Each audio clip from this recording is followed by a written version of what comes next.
monkey, don't you know? It's that bus grease monkey, don't you know? It's that bus grease monkey, don't you know? We're trying to get this Eagle bus done and out of here by Christmas, so this guy can get back home to his family for Christmas. He hasn't seen him in months.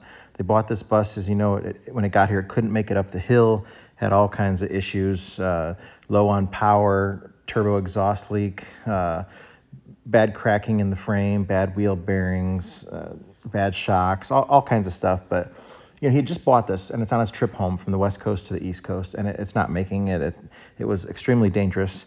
So anyways, we're trying to get this done here before Christmas. All the parts are coming in, the welding's getting done, the parts are going back on, everything's coming together. It's gonna be close though. We're not gonna have the new turbo here until Wednesday, so that means we can't do a test drive until Thursday. So we're hoping we'll have it done by then. Again, they just bought this, and they did have a mechanic look at it. The seller took it to a mechanic, a Detroit diesel guy, and he went through the two-stroke engine.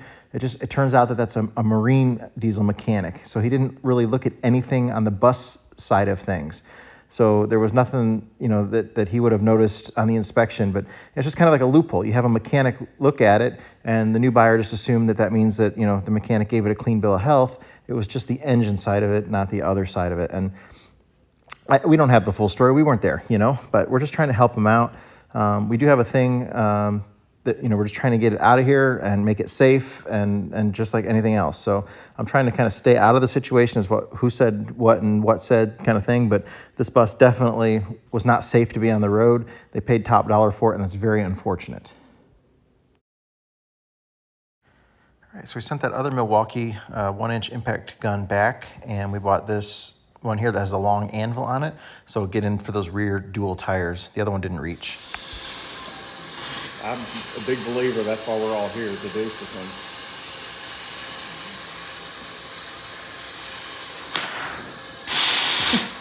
Made you jump.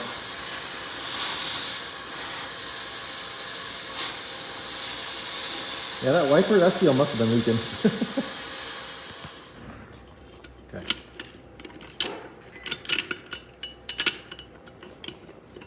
Yeah, that's big difference. Nice and easy when it's hot.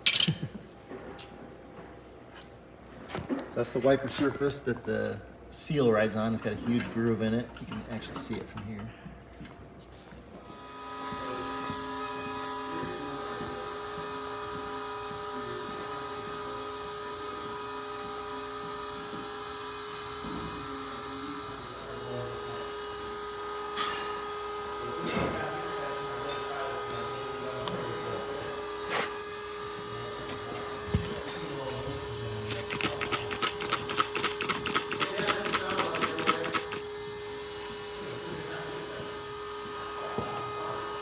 Okay, there's a massive air leak right there. See that hose? The big old bubble. Yeah. But it's leaking really bad on the top. And then, so that one, and then the one down here.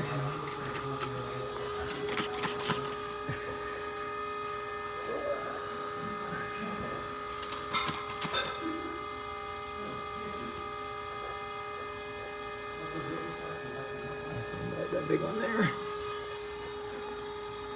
This all looks good here. So let's go check the other side, but that's the big one.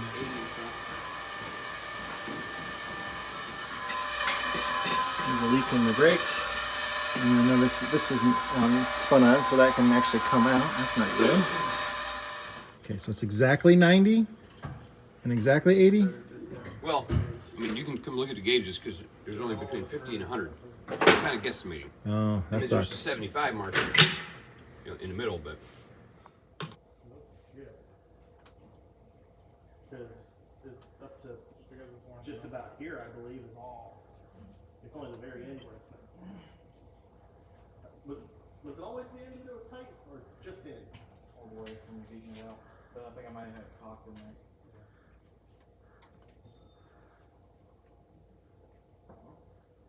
What was that?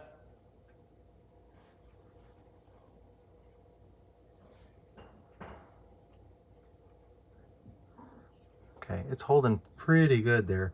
Let's go ahead. He's gonna step on the brakes.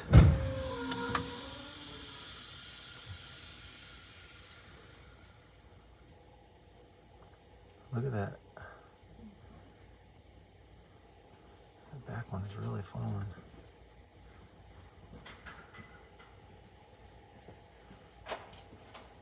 Just looked like it wiggled though. They put these fancy gauges in here, but they're not very accurate. We need to know within a couple PSI what we got. And with these gauges, you just can't tell. They look pretty.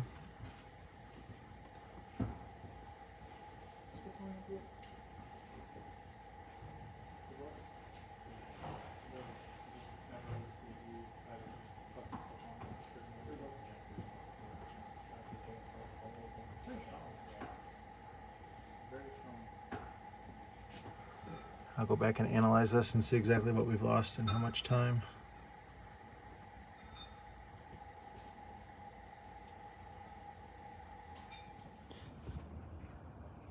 That's the differential drain plug on the Eagle. So just a lot of fine metal, which doesn't shock me considering how the bearings looked, but there's no big heavy chunks in there. We'll get this cleaned up and that's pretty normal.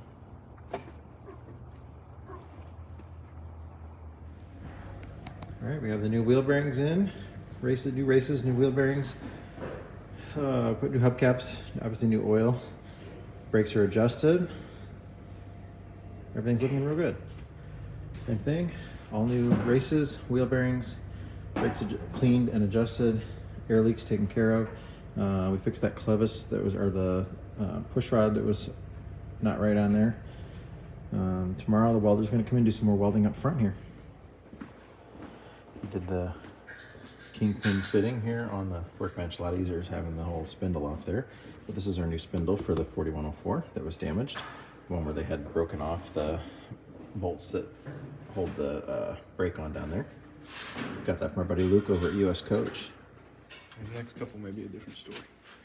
Oh, I can't get the depot on there? I can't get this. You have to use a wrench? I have to use a wrench.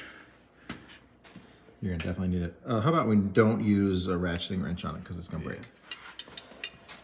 I got him a 6-point wrench there so it doesn't strip out because these turbo bolts get crazy rusted. Let's see, it's gonna end up good that way. Using a wrench extender. That's the wrong way. That's right. Edit that out. There you go. Nice. Did you hurt yourself? Yeah. That's not what I went nice for. Nice that the bolt broke loose. We soaked him with Croyle earlier this week and hit him a couple times. This wrench says knuckle saver on it. I just busted the crap Oh, it out does of say mine. knuckle saver. False advertising. I think it says that because it's a 6-point. Is that why? Yeah. It really says that on there? Yeah. It does. Knuckle saver.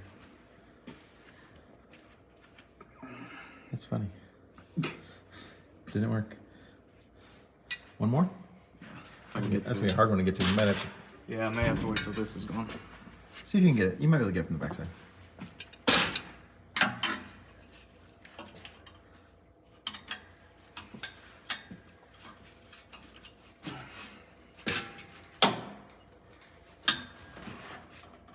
Probably need that wrench.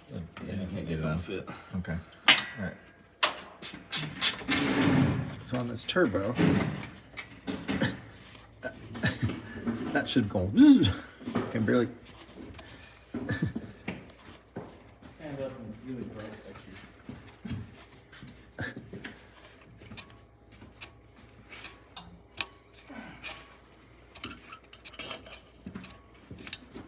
It's barely spinning.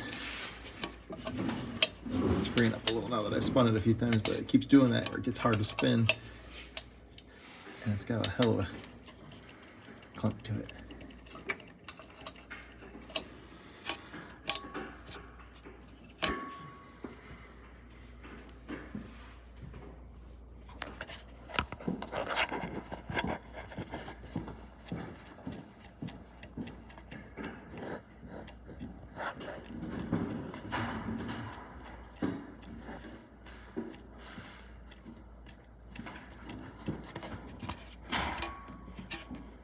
Now it's spinning.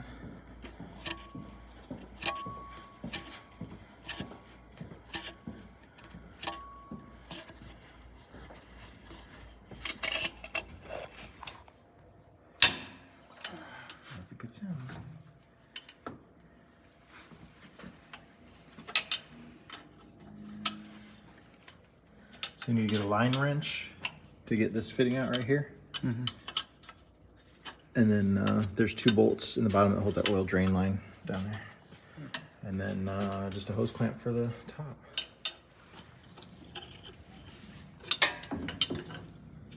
The ratcheting end doesn't fit.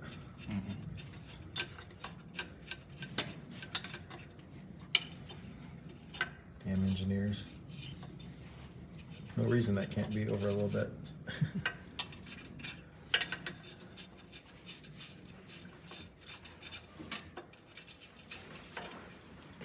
Can you get the washers too? They're stuck.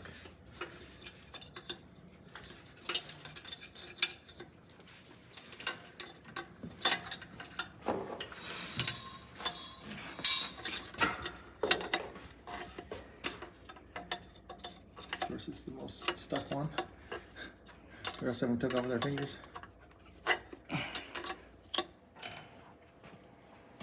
That's ready to come. I think so. Just set it on the table, isn't it?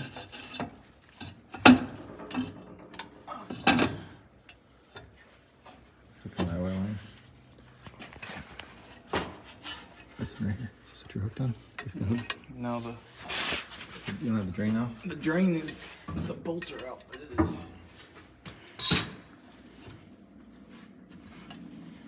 The gasket's holding it on.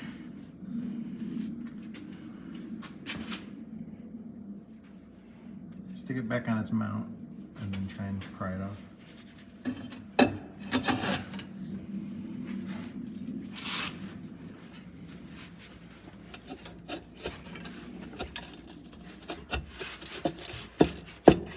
There you go. Never use your hand as a hammer. Okay, I'm gonna go put this on my Honda. Yeah. This is the clean side of the turbo, by the way.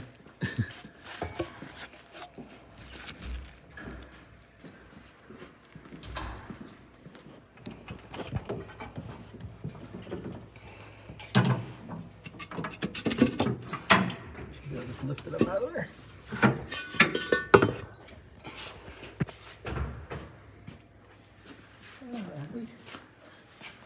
Look at it. It's definitely leaking. A couple places.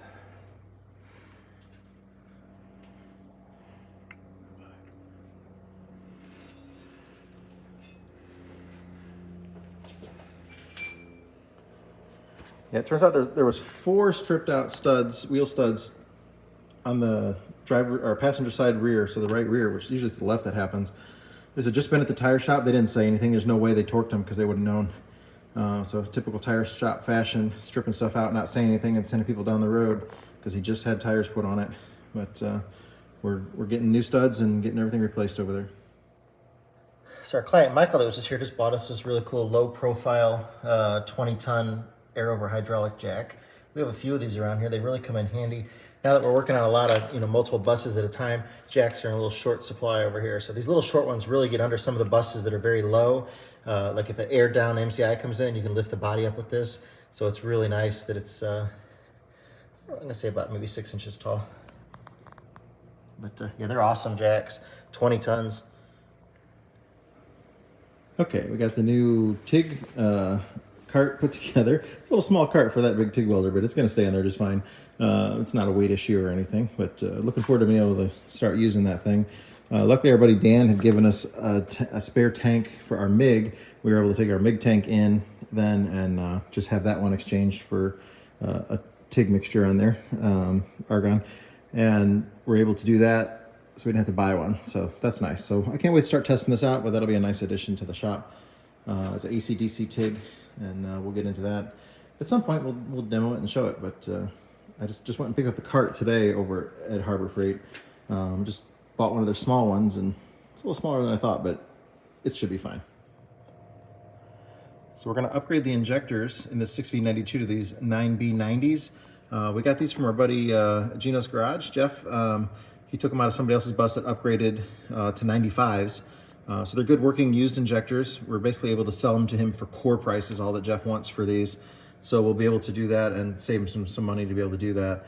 You know, when he got here, his bus has 80s in it, so he's going from 80s to 90s. It's very anemic at 80s, well even below the listed stock horsepower rating for that engine. The stock horsepower rating is with these injectors in there. So he was probably, without his turbo and everything, when he was here, he was probably somewhere around 250, 260 horsepower when he's trying to climb that hill, and the torque was way down. So we're going to get him considerably higher numbers on his torque end and then also on the horsepower by the time we go to this injector and then have the turbo working. So all that stuff together, he's never driven in the bus then, having a turbo that worked, and then obviously with the big injectors, he's going to have a lot more power. 70 horsepower more, maybe something like that. It's hard to tell in the book because without the turbo, they don't, you know, they list a non-turbo engine in there for horsepower ratings with the 80s, but that has a higher compression engine on it. So with the lower compression engine, no turbo working, the 80s, you know, you got to fudge some numbers to figure out about what it would be. But yeah, he's looking at a huge performance increase when he takes this for a test drive on Thursday. We got the replacement hub. You got that off of a 10S that was being parted out. So that is for the left side. So we're getting ready to get the races out of that, the new races and wheel bearings in it, and get that put on. So we'll get it cleaned up first, but so parts are coming in. So we do know that one of the things that the mechanic pointed out is that this had an exhaust leak on the right manifold there for the turbo. And I'm not sure if either the diesel mechanic, the marine mechanic didn't understand how bad the performance of this bus would be at like 8,000 feet, not having a working turbo, or if just the new owner didn't understand that needed to be fixed before he tried to head out through the mountains. I know that the new owner didn't understand turbo stuff, and he actually questioned me about if he could put a DPF on his engine to stop the soot from coming out of the tailpipe. Not understanding that it was a turbo exhaust leak, that was all extra fuel that was unburned that was going through there. So I understand that he doesn't know all that stuff. And this turbo probably worked perfectly fine when it left by not having that air filter. And because he took the air filter off at some point because it plugged up with all the soot. So he took the air filter off and drove it here without an air filter. I don't know for how many hundreds of miles. And that's probably what messed up this turbo, was all the soot going through it then. My guess. So the turbo was probably good, but it is no longer good anymore. So we got a new one coming in, and I wanted to just get a rebuild kit for this, but there was no time. We couldn't find it.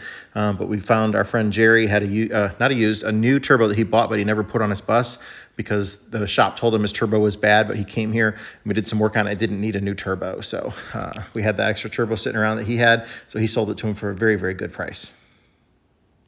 Well, we got the air leaks taken care of. So the bus is holding air good. When you step on the brakes, we're not losing air anymore. I mean, it was losing like 15 PSI a minute or something crazy like that when it first got here. So we're getting there. This bus will be able to pass the air brake test before it leaves. Everything's looking really good on that side of it.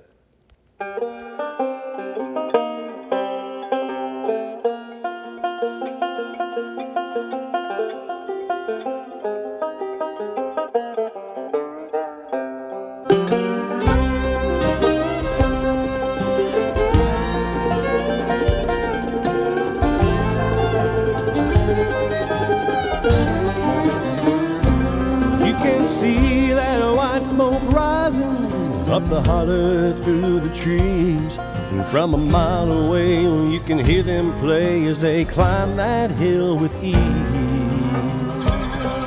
At the top of that mountain there's a new life waiting for those who can make the run. If they can make it to the top, Scott will put them in the shop till their new life has begun.